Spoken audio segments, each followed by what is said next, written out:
Salvador. Vamos abrir nossas Bíblias na primeira carta de João. Da última vez que eu estive aqui, eu dei continuidade ao texto que já tinha pregado. Preguei em 1 João, capítulo 1, dos versículos 5 a 7. E hoje vou continuar a dar continuidade ao texto. Um dia, quem sabe, daqui a 10 anos eu não termino essa carta aqui na primeira igreja. 1 João, capítulo 1, nós vamos ler o versículo 8, 9 e 10. 1 João 1, versículos 8 a 10. Amém?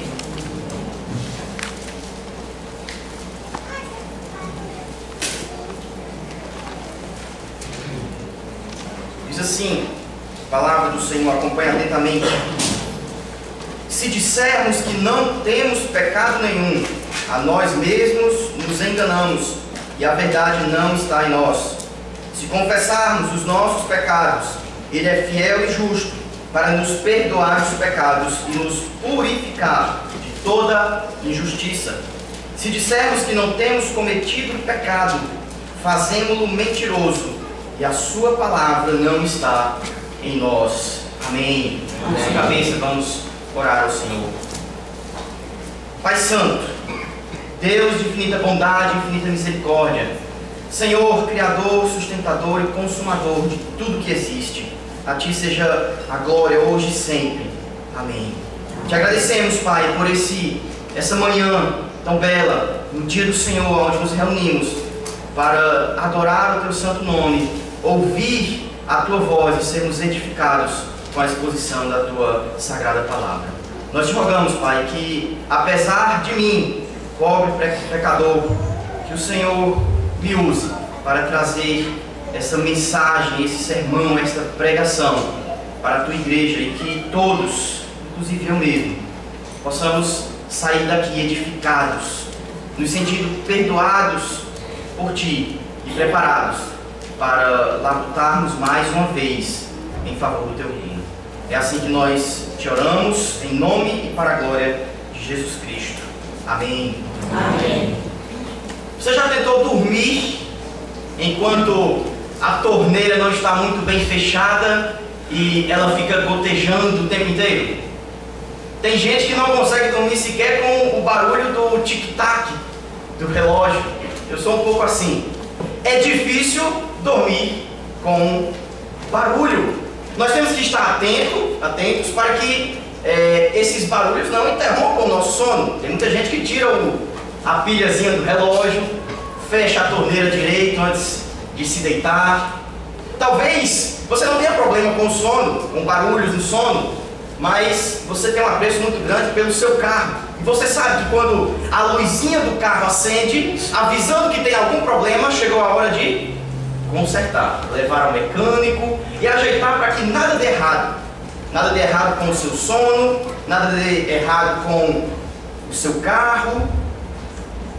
Muitos de nós, às vezes, até negligenciamos um bom médico diante de problemas que já estão dando errado na nossa saúde, no nosso bem-estar, até emocional mesmo. E nós nos esquecemos que temos que estar bem.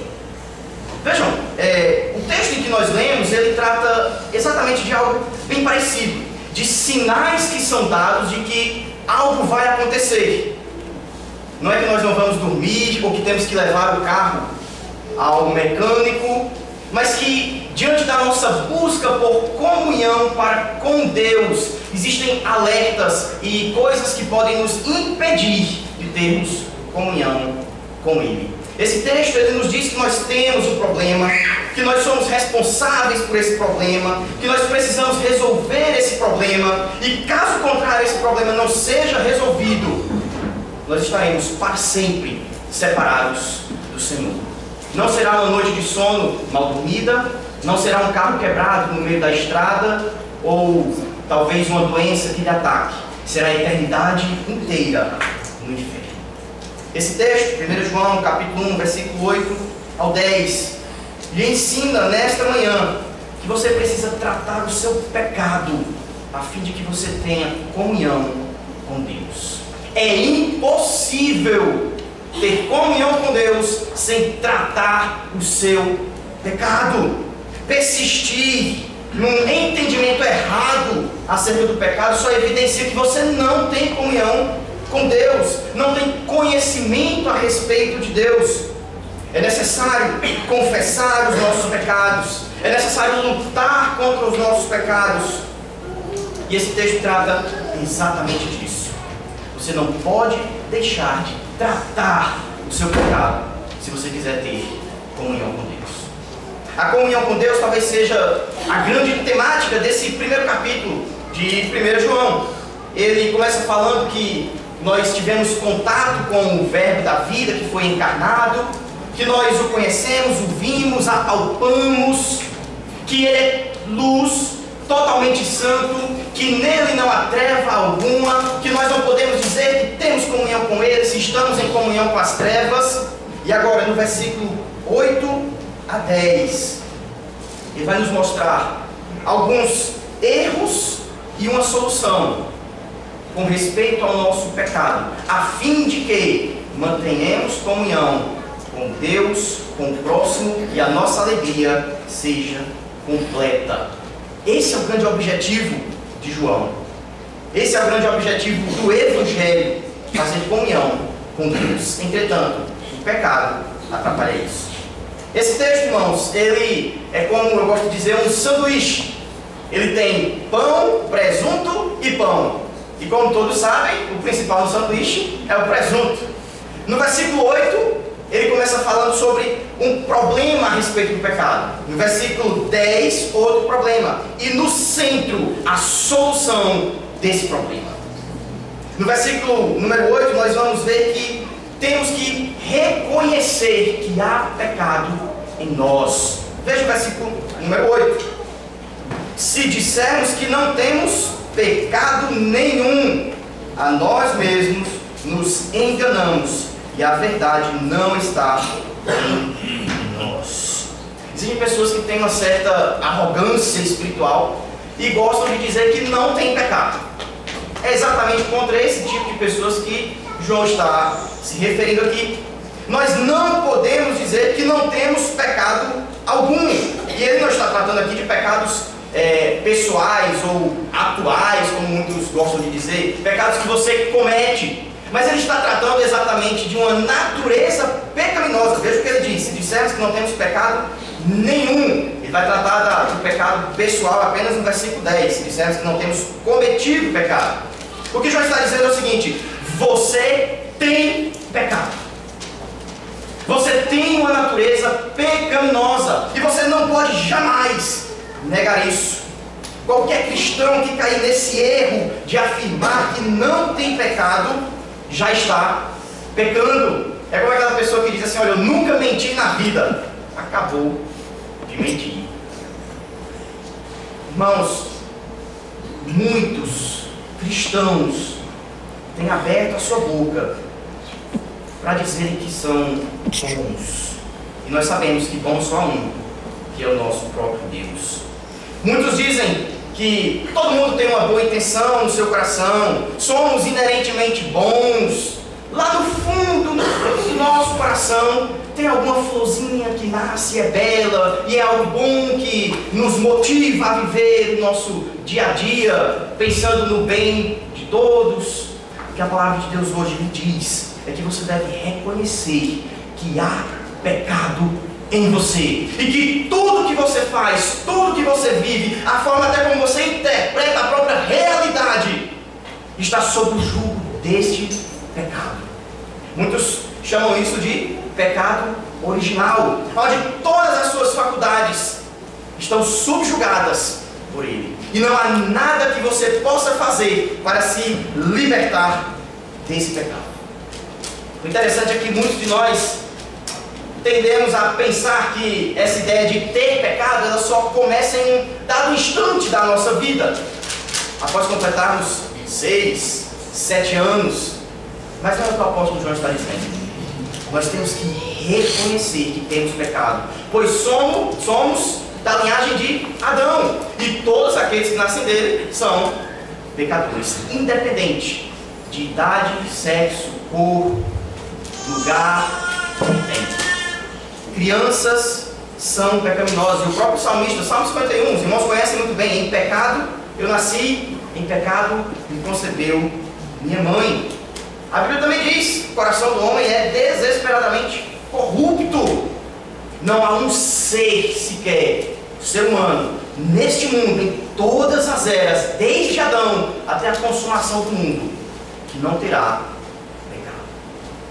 Dizer que não temos pecado é um auto-engano.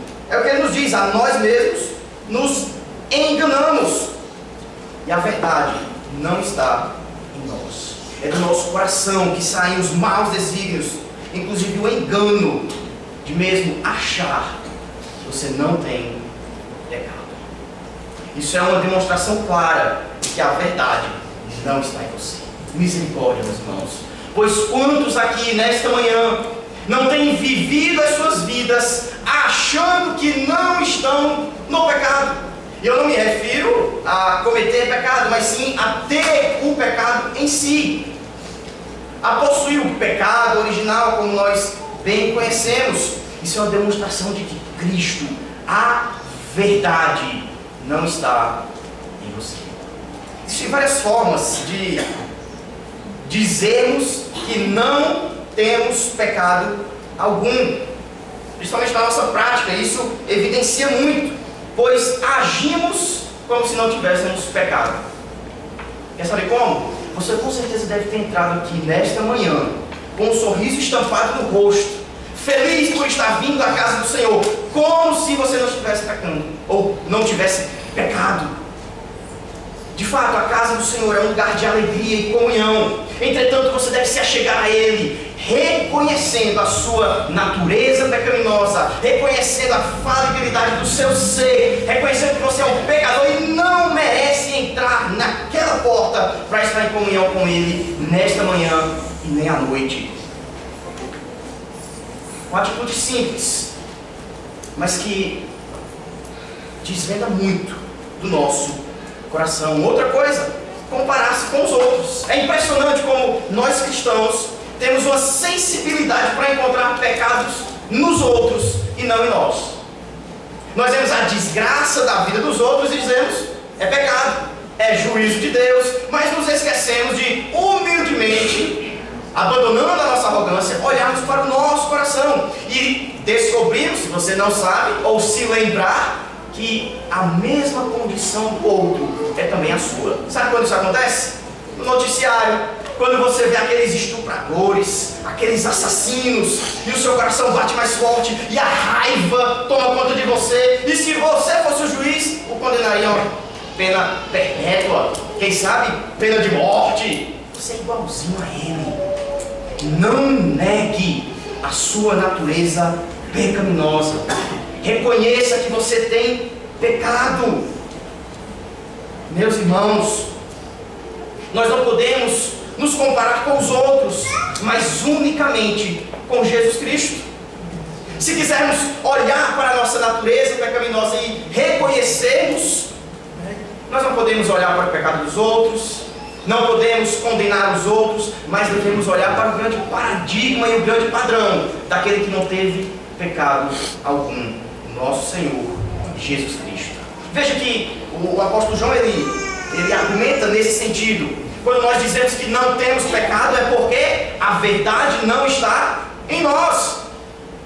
As pessoas que mais têm um conhecimento a respeito do próprio pecado, um reconhecimento da sua natureza, do quão miseráveis são aquelas que genuinamente têm Cristo em seu coração.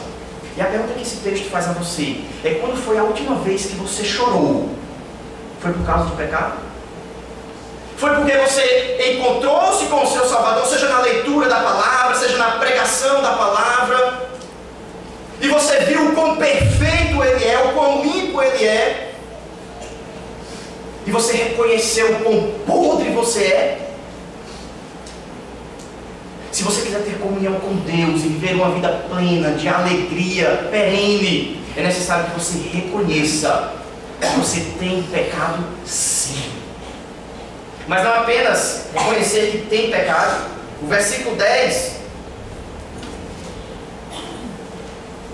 nos diz que temos que reconhecer que praticamos pecado. Muitos vão dizer, tudo bem, eu sou um pecador, mas a conversa para por aí, porque eu tenho me aperfeiçoado e não peco. Sou uma pessoa totalmente santa, sou uma pessoa que não comete pecados. A palavra de Deus nos diz hoje, no versículo número 10, que você deve reconhecer que pratica o pecado. Leia comigo, diz assim, acompanhe, versículo número 10. Se dissermos que não temos cometido pecado, fazemo-lo mentiroso, e a sua palavra não está em nós. Veja que antes ele tinha dito que Deus é luz, que nele não há treva alguma. Isso coloca Deus como o sinete de toda a perfeição, o padrão de toda a moralidade. Deus não tem pecado algum, ele nunca cometeu pecado. Então, não enxergar o pecado em si, não enxergar os pecados que você comete, é estar em trevas. Se Deus é luz, e Ele nos ilumina, e essa luz dele está relacionada com a sua moralidade perfeita, aqueles que estão nele são iluminados a ponto de perceberem os próprios pecados. Se você tem dificuldade em reconhecer os seus pecados, em saber quando você peca, em estar com os olhos bem atentos e procurando o pecado em si mesmo, talvez seja porque você tem se afastado de Deus. E é justamente por isso que o pecado nos afasta de Deus.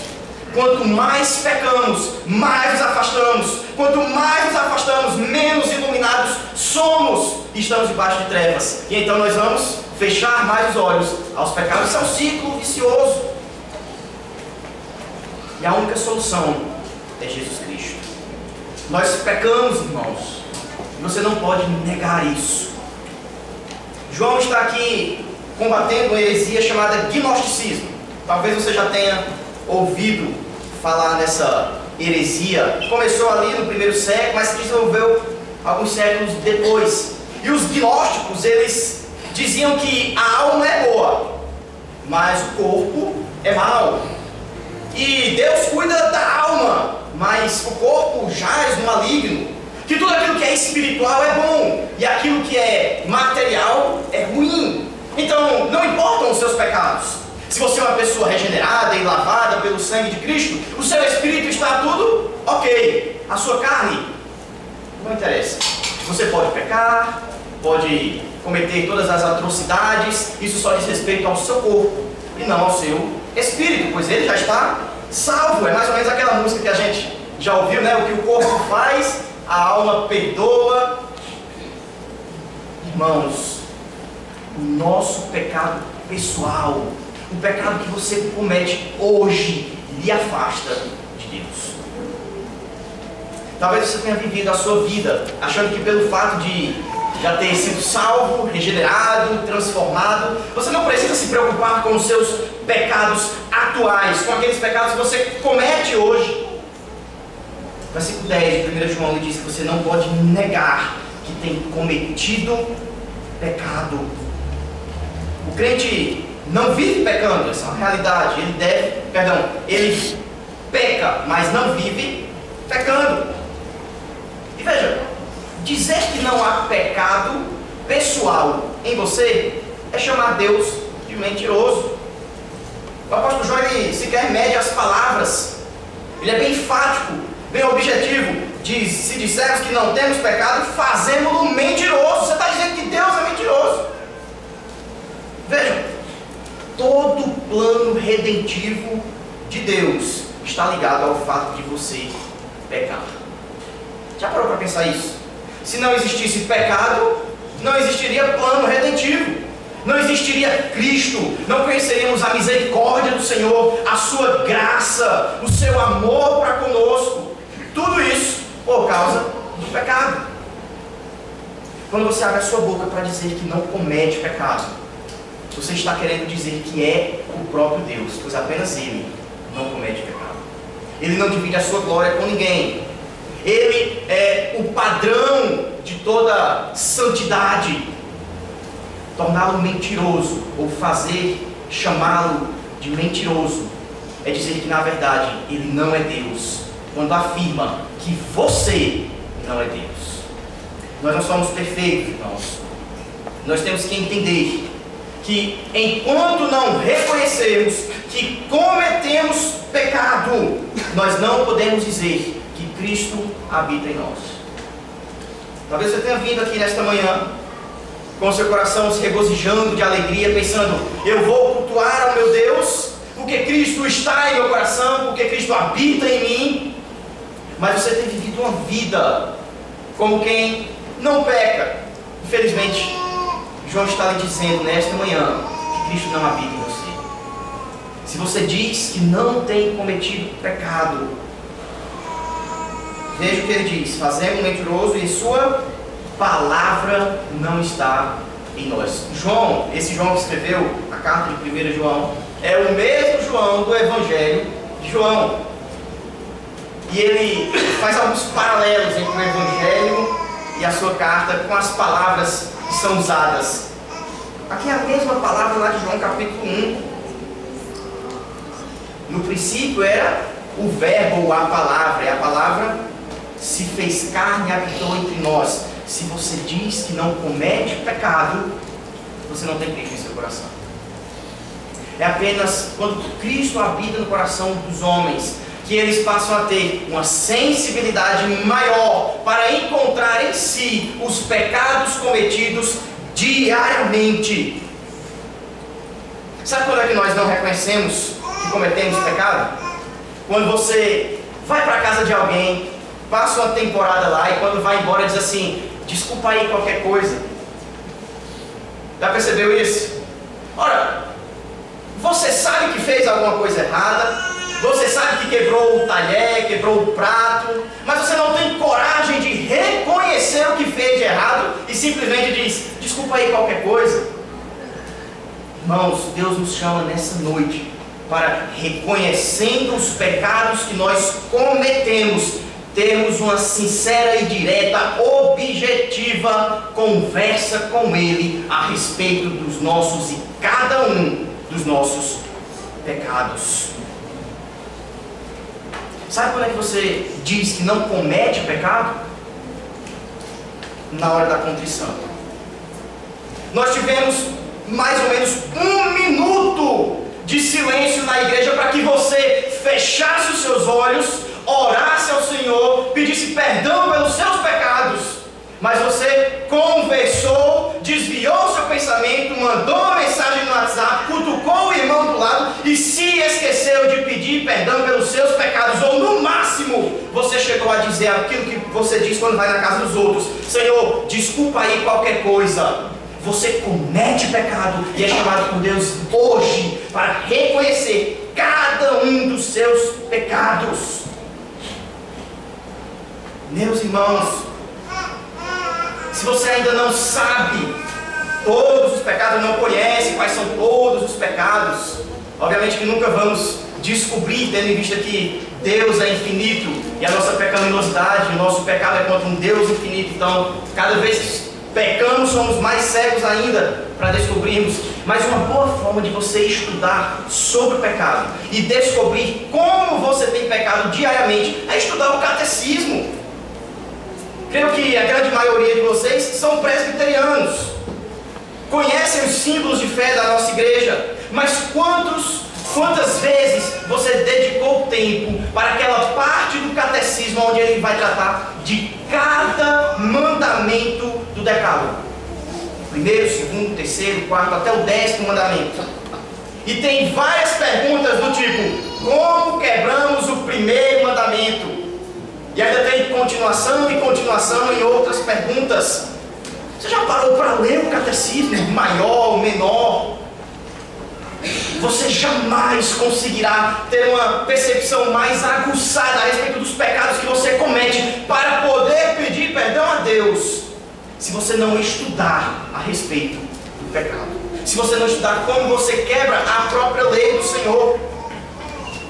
É impressionante como a lei de Deus, ela ordena a nossa vida, ela nos ensina a viver abandonando o pecado. Mas como você pode jogar fora aquilo que você não sabe se tem ou não tem? Se você não sabe se fez ou não fez? Está na hora, irmãos, de estudarmos mais a respeito do pecado.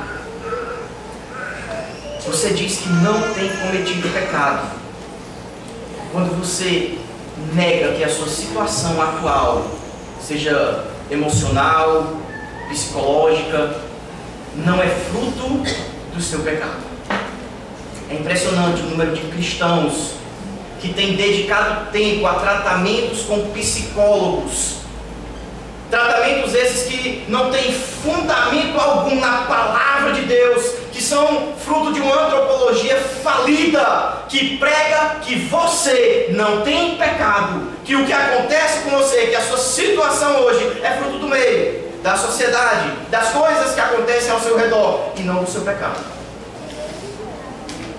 Exatamente isso que Freud dizia: você não é responsável pelo que você faz. É exatamente isso que Carl Rogers dizia: o homem lá dentro, ele é bom, ele não tem pecado. Irmãos, todas as misérias dessa vida são por causa do seu pecado. Quando foi a última vez que você não dispensou o psicólogo e começou a se aconselhar com o seu próprio pastor? Vejam, é na palavra de Deus onde nós encontramos a solução para o nosso pecado. E se todas as lástimas dessa vida são fruto do pecado, por que você vai procurar solução em algo que não diz respeito à palavra de Deus? Irmãos, tenham certeza, aqueles que têm um conhecimento mais aguçado do seu pecado, que entendem a sua pecaminosidade, o quão miseráveis são aqueles que mais se aconselham com o seu pastor, não a fim de abrirem o coração e simplesmente se sentirem bem, mas seguindo a temática de 1 João, que esse evangelho é anunciado. Nós vemos isso no versículo número 3 e 4, para que nós tenhamos comunhão com Deus e tenhamos alegria perene e completa, temos que abandonar o nosso pecado. É impressionante o número de cristãos, e talvez você seja um deles, que não tem se sentido bem consigo mesmo, que não tem a alegria de viver, e vão procurar psicólogos, com as psicologias mais loucas possíveis, afirmando que você não tem pecado, e que a solução para a sua vida e para a sua alegria são tratamentos que duram anos, e que na verdade não trazem solução alguma. A palavra de Deus hoje lhe diz que a sua alegria só será conquistada quando você reconhecer o seu pecado, que a sua situação hoje de tristeza, de depressão, seja lá o que for, é fruto do seu pecado, e você deve reconhecer o seu pecado, descobrir qual é o seu pecado, abandonar o seu pecado, e aí sim ter comunhão com Deus e alegria eterna. Um verdadeiro cristão, ele encontra descanso para a sua alma ao confessar os seus pecados. Após mostrar o problema de não reconhecer a pecaminosidade, no versículo 8, após mostrar o problema de não reconhecer os pecados cometidos, no versículo 10, agora, no centro dessa passagem, no versículo 9, nós encontramos a solução para o pecado. Nós devemos reconhecer que temos que confessar os nossos pecados. Talvez você diga: tudo bem, reconheço que sou um pecador, eu reconheço que cometo pecado e todos os dias eu peco, e a história para por aí, e vou viver bem agora e tranquilo, sem confessar os meus pecados.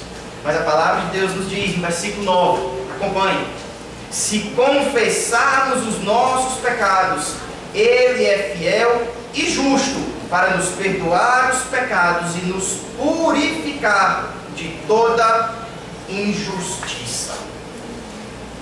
Reconhecimento de pecaminosidade reconhecimento de pecado não muda nada na sua vida se não houver confissão de pecados.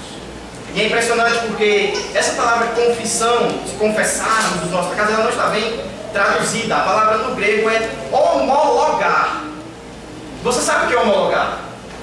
Assinar embaixo, concordar, dizer sim, exatamente, está homologado, está do jeito que é para ser. Você deve homologar os seus pecados. É isso que o apóstolo João está dizendo. Você deve dizer sim, eu tenho pecado, e falar com a boca, confessando abertamente os seus pecados. Veja, o salmista ele diz: enquanto eu calei o meu pecado, os meus ossos envelheceram diante de mim. Quantas vezes você não tem sofrido com os sofrimentos que você sabe quais são, que ninguém consegue ver, dores na alma, que apertam o coração, de pecado não confessado. Mas eu não consigo entender qual é esse pecado que eu tenho que me deixa dessa forma. Aconselhamento é o que lhe falta, estudo sobre pecado, estudo sobre a doutrina que nós temos no seminário, a martiologia, pecado. Meus irmãos, é impossível ter comunhão com Deus e ser genuinamente alegre sem confissão de pecados. E a pergunta que esse versículo faz para você é: quando foi a última vez que você confessou os seus pecados? Um por um, elencando cada um deles. Você deve ter a certeza de que o Senhor não lhe trata como você merece por causa dos seus pecados. Muitas vezes o silêncio no momento da contrição apenas demonstra um coração que tem medo de Deus, um temor exacerbado para com a sua lei e um esquecimento da pessoa do nosso Senhor Jesus Cristo, que é quem nos purifica de todo pecado. Ele diz: se confessarmos os nossos pecados, Ele é fiel e justo para nos perdoar os pecados. A fidelidade de Deus deve ser evidenciada por você no momento em que você ora ao Senhor, rogando perdão pelo seu pecado. Você se lembra de 2 Crônicas, capítulo 7, versículo 14, um texto bem conhecido? Se o meu povo, que se chama pelo meu nome, se humilhar, orar, me buscar, então eu ouvirei do céu, perdoarei os seus pecados. É promessa de Deus e a fidelidade dele não falha. Por que você tem medo de contar os seus pecados aí? Você acha que não será perdoado? Mas não apenas a sua fidelidade, a sua justiça também é vista no perdão dos nossos pecados. Não sobre você, mas sobre o próprio Cristo. Ele é fiel e justo. Quem é justo senão o próprio Deus? Aquele que é o paradigma da perfeição, da santidade plena, o modelo de moralidade. Ele é luz e nele não há treva alguma. É o que João diz há poucos versículos antes. Essa justiça que pertence ao único justo que você não recebe. É porque Cristo é justo que você pode ser perdoado dos seus pecados. É porque Ele é a justiça de Deus, como nos diz lá em 2 Coríntios 5, 21, que Ele se torna pecado por nós. A justiça de Deus se torna pecado por nós, para que os seus pecados fossem colocados nos ombros dele, e você não precisasse mais se preocupar em quantas vezes você pecou, e esses pecados não mais pesassem a sua consciência de forma extrema, a ponto de lhe fazer perecer, desfalecer na fé, mas lhe dá uma certeza de que a fidelidade dele e o fato de ele ser justo, atreladas à sua confissão de pecados, poderá trazer a você perdão. Meus irmãos, a confissão de pecados nada mais é se não estiver alicerçada em Cristo, aquele que é fiel e justo para nos perdoar os pecados. E João ainda consegue combater aqui o gnosticismo, ainda dizendo que Cristo não é Deus, que Jesus não é Deus. O gnosticismo também dizia que Cristo era um fantasma e não tinha carne ou ossos. mas não diz que Ele pode nos perdoar dos nossos pecados, e que Ele é justo e justiça de Deus, e não há perdão de pecados sem derramamento de sangue. E se Cristo pode lhe perdoar, é porque Ele é 100% homem. Sabe que o fato de você ter medo de pedir perdão a Deus, de confessar os seus pecados abertamente com o Senhor, de ter uma conversa franca a Ele, não apenas dizer, Deus, perdoe aí qualquer coisa que eu fiz, evidencia um coração que lá no fundo pode descrer até mesmo da humanidade genuína de Jesus Cristo. Assim como os gnósticos criam um absurdo, Jesus é um fantasma e não um ser pessoal de carne e osso. Meus irmãos, quando não confessamos os nossos pecados, nós damos um tiro na nossa santificação. Pois é Ele, como diz o texto, que nos purifica de toda injustiça. Os irmãos sabem muito bem o que é purificação. Com certeza, muitos aqui tomaram banho antes de vir para a igreja. E quando você está sujo, você tende a se esfregar mais, passar o sabão direitinho, se limpar parte por parte do seu corpo. Tem uns que só entram embaixo do chuveiro e saem, não se limparam. Mas normalmente você tenta limpar cada membro do seu corpo, cada parte, para que você esteja totalmente limpo. Isso é um processo de limpeza. E o que o apóstolo João está nos dizendo aqui, à medida que você confessa os seus pecados, você vai sendo purificado por Jesus Cristo. É um banho que você toma. Você vai se limpando. O sangue de Cristo vai lhe limpando dos seus pecados, dia após dia, até o dia da sua morte, quando receberá uma limpeza total e plena e não mais cometerá pecado. Porque é o sangue de Cristo que nos purifica de toda injustiça. Meu irmão, minha irmã, não se sinta constrangido a pedir perdão a Deus pelos seus pecados. Não importa o tamanho do seu pecado. E muitos entram na igreja achando que não há perdão para o seu pecado. Conheço pessoas que desfaleceram fisicamente, achando que iam para o inferno por causa do tamanho e da quantidade dos seus pecados. Confesse-os. Não há pecado para o qual não há perdão. Eu não quero entrar aqui no mérito da blasfêmia, vocês podem estudar isso em outro momento. Mas os pecados que você comete, Deus perdoa sim. E já é fim do tempo de esconder os seus pecados. Já chegou a hora de abertamente conversar com o seu pastor, com os seus presbíteros, com os seus inimigos, com os irmãos da igreja e confessar cada um dos pecados que você cometeu contra eles. O exemplo de Cristo, irmãos, nos faz ou nos leva também a perdoar. Se Ele é aquele que perdoa pecados, e Ele perdoa o nosso pecado e nos purifica, então nós somos impelidos a também perdoarmos. É impossível viver uma vida de confissão de pecados sem perdão de pecados, sem perdoar o próximo. E uma das formas de você identificar uma pessoa que guarda rancor no seu coração e não perdoa o próximo é que ela não tem coragem também de pedir perdão. O exemplo de Cristo lhe constrange a confessar os seus pecados, porque você foi perdoado e você também deve perdoar.